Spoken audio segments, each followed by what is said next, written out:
Good evening, everyone. It's 7 p.m., a little bit after 7 p.m. Eastern. What's today? Today's Thursday, so it's Thursday night. And I wonder if I can figure out how to get these little filters over on Zoom. That would be fun. We're doing Read With Me of someone exactly like me. And it is available on Amazon in ebook and paperback and free to read on Kindle Unlimited. And we are following the story of Nico and Destiny.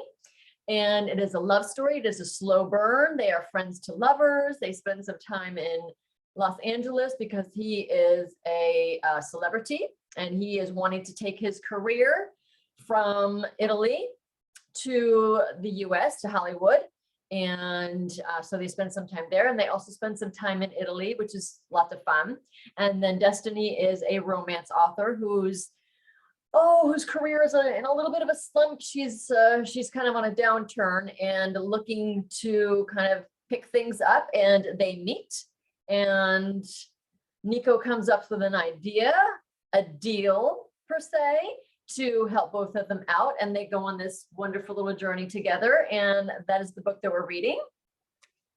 So let's get started from where we left off last night. I'll give you the last sentence from last night.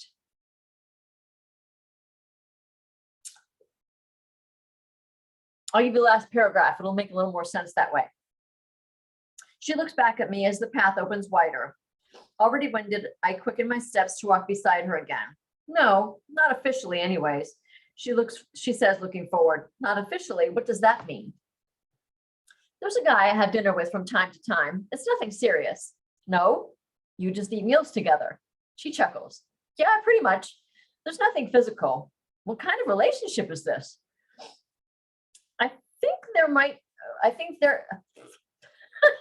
My brain's getting tired already. I think he might want there to be more. I cut her off. Of course he does. She snaps her head toward me. Her questioning eyes dart back and forth. I stop walking. She stops. Taking a step in front of her, I gaze down into her breathtaking blue eyes. Destiny. I drag my finger slowly across her cheek, tucking the hair the wind blew across her face behind her ear. Her lips part slightly. You're beautiful. She's beyond cute or pretty or sexy. She's all of them, plus being kind, compassionate, and caring. I know I'm only scratching the surface of who this captivating woman is, and I want to learn more. I want to learn everything I can about her.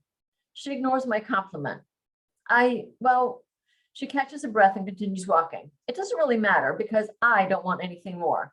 Who is this guy? I take a large gulp of water from my bottle as beads of sweat gather on my forehead. Henry, we've been friends for years. He knows I don't want anything more than friendship. Poor sap, he doesn't stand a chance with her, and he never will with me in the picture. I have to have this woman. Do I stand a chance with her? For me, it can only be physical. I know my strengths and I know my weaknesses. There's no way I'm good enough for anything more with her, no matter how much the feeling is growing inside me for more than just hot, passionate intimacy. Can we say sex? I'm gonna get banned. I don't want to get banned. Shoot. I'm getting hard thinking about it. She abruptly changes the subject and tells me her ideas for our trip she's planned as we continue our hike. We reach the spot designated for tourists and take pictures with the Hollywood sign behind us, and I'm itching for a cigarette. I excuse myself and walk away since I know she doesn't want to smell like smoke, and I'm sure she doesn't want to inhale it either. When I return to her, she's stretching her legs. Are you ready? She reaches out her hand for my phone. I tap in my password and hand it to her. Where should I stand? You stay right there. I'm going to move around you to get as much of the sign in for you as I can. I'll take a couple pictures. I'll take a couple so you have a few to pick from. She takes some pictures, moves left, takes more, moves right, and takes more. Then she returns to me and hands me my phone. Take a look and make sure there's something you like in there. I stand next to her, close, flipping through the images.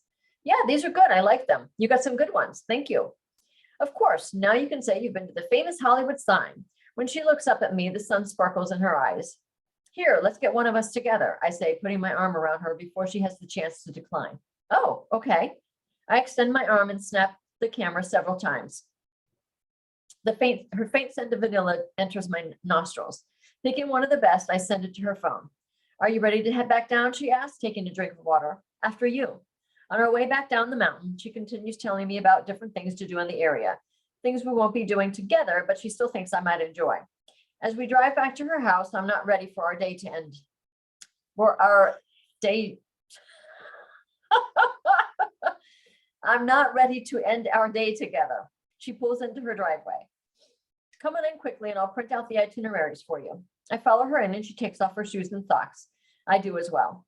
While she sits down to her computer, curling her leg under her, I gaze out at the ocean. I'm hungry. Are you hungry? I ask, hoping she is. I am. An afternoon of hiking in the sun will do that to you. What do you say to ordering food? You want to eat here with me? I do. Aren't you tired of me by now, yammering your ear off all day? No, I enjoy your stories and listening to you tell me all about the things there are to do around here. Okay. What are you in the mood for? You. Are there any good sushi places? Oh yeah, Hana Sushi. Their food is so good. I'll pull up the menu. We place our order and I insist on paying since it was my idea. Want to eat out by the fire? Sunsets here are amazing. I can't say no to that. We'll start the fire while we wait for the food. She gets up and goes out to her back porch. Grabbing some wood, she places it in my arms and carries a few pieces herself. She heads down the few steps into the sand and out to the fire pit. Two white weathered Adirondack chairs sit close to the circle of rocks creating the pit. Taking her pieces of wood, she forms a teepee and reaches out for my pieces. Do you want s'mores after we eat? She asks. Sure, I know what they are, but I've never eaten one. Placing a piece of wood in her hand onto the sand, she whips her head toward me. You've never had a s'mores? Her surprised reaction makes me laugh. No, I haven't. Well, that changes tonight. We're making s'mores, she says, standing up and dusting off her hands. You make them? Yep. You're going to toast marshmallows and make your very first s'more. She smiles at me and nods her head back, and then heads back to the house. Lifting the lid of a large round woven basket, she reaches in, pulls out 2 blankets and hands them to me. Then she goes inside and comes back out with 2 dinner trays and a candle lighter in her back pocket. It can get chilly as the sun goes down. We'll get the fire going. Food should be here soon. They're not far away. I follow her back to the pit and put a blanket on the back of each chair while she sets a tray in front of each and lights the wood. When the food arrives, she puts everything on plates and we bring them a bottle of wine and glasses out to the pit where the fire is flickering and crackling. I pour us wine as she pokes at the fire. Then we settle into our chairs to eat. So I know what your mom does. How about your dad? What does he do? He's retired now, but he worked for the government. Retired? Good for him. What about your parents? She asks. My mom was a housewife and raised me and my brother until my dad passed away. Now that we're grown, she likes to keep busy working in a small clothing shop in the town where we live. I read that your dad passed away. You were pretty young. I clear my throat. Yes, I was 12 years old. He died young then. I'm so sorry. Thank you. It was these. I take a pack of cigarettes out of my pocket and shake it, eager for a drag. These took him from me. I pause. Excuse me.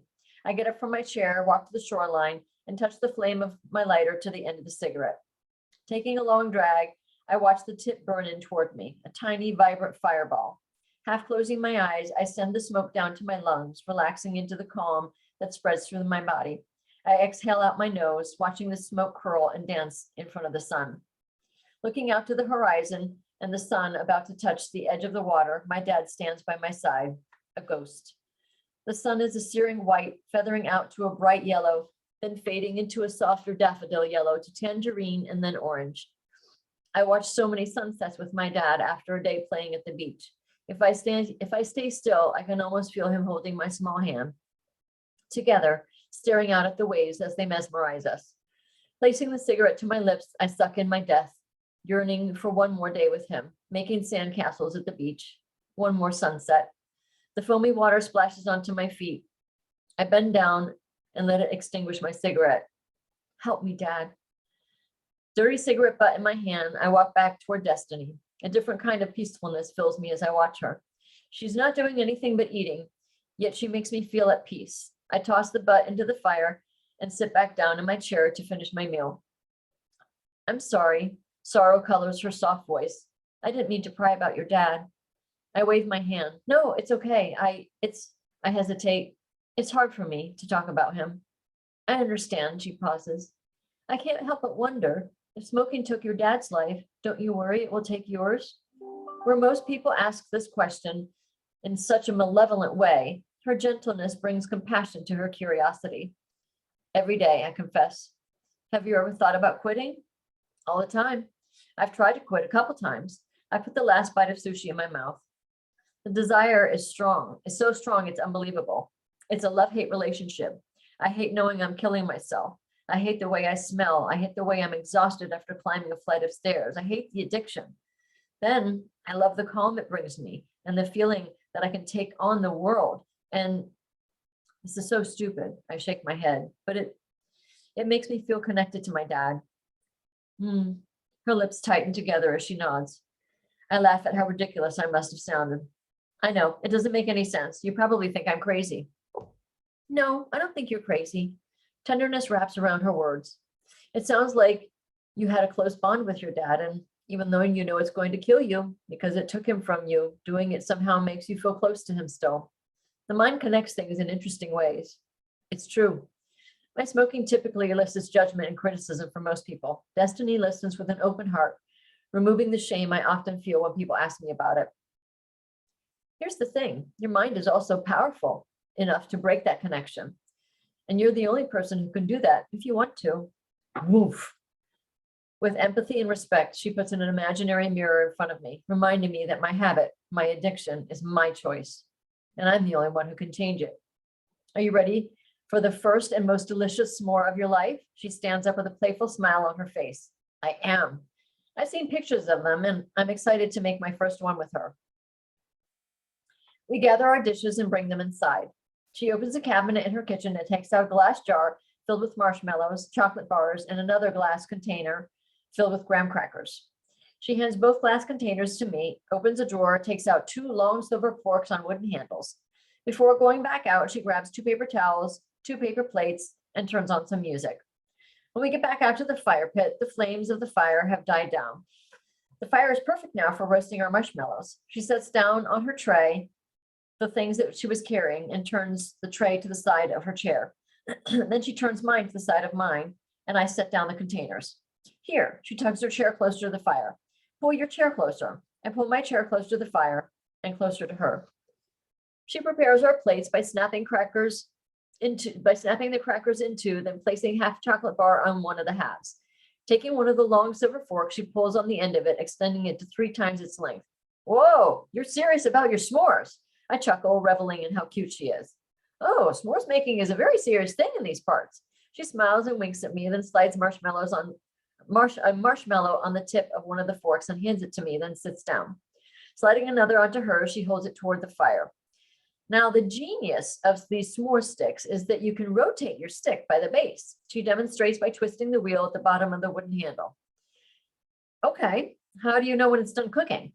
Well, there are full debates about that, and it really comes down to personal preference. Some people like theirs more stiff and underdone. Some people like to catch theirs on fire and burn them to a crisp, and other people like them somewhere in between. What do you like? Her gaze remains on her marshmallow as she slowly rotates it over the embers. I like mine golden brown, hot enough to melt the chocolate and deliciously gooey.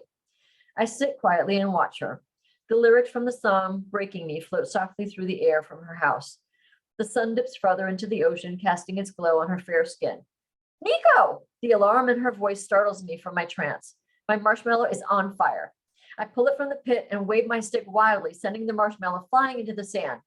She doubles over in laughter, and I join her. What happened? Did I leave it in too long?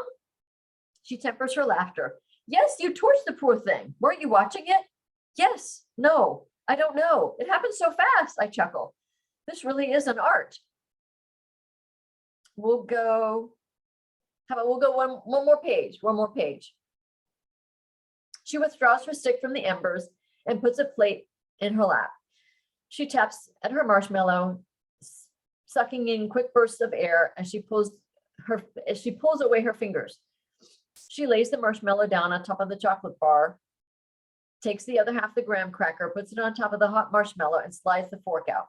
Picking up the gooey sandwich, she holds it out toward me. I lean in and take a bite, keeping my eyes on hers that are watching my mouth.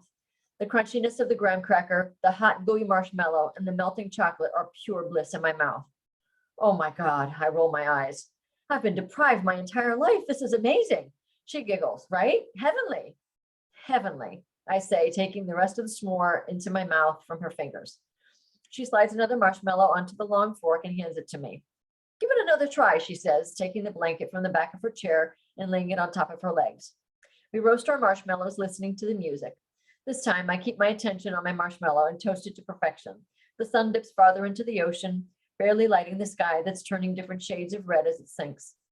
As I finish my last bite of gooey heaven, a little yawn releases from her. That's my cue. I pat my stomach. I'm so full. You were right. Great sushi and the s'mores were unreal, I say, standing up, picking up my containers. I'm so glad you enjoyed everything, she says, unwrapping from her blanket, standing up and grabbing the plates, long forks, and chocolate bar wrappers. We walk back to the house, putting everything in the kitchen, and then go back to the fire pit for the trays and blankets. Do you need help cleaning up? I ask as she lowers the volume of the music and turns on her gas fireplace. That's it. That's it for tonight. Are you guys enjoying it? Let me know. I hope that you are. We're almost done with that chapter. I really hope you guys are liking it. Let me know in the comments. Again, you can get, if you want signed paperbacks, I'll put my website here. It's easy, debbiecromack.com.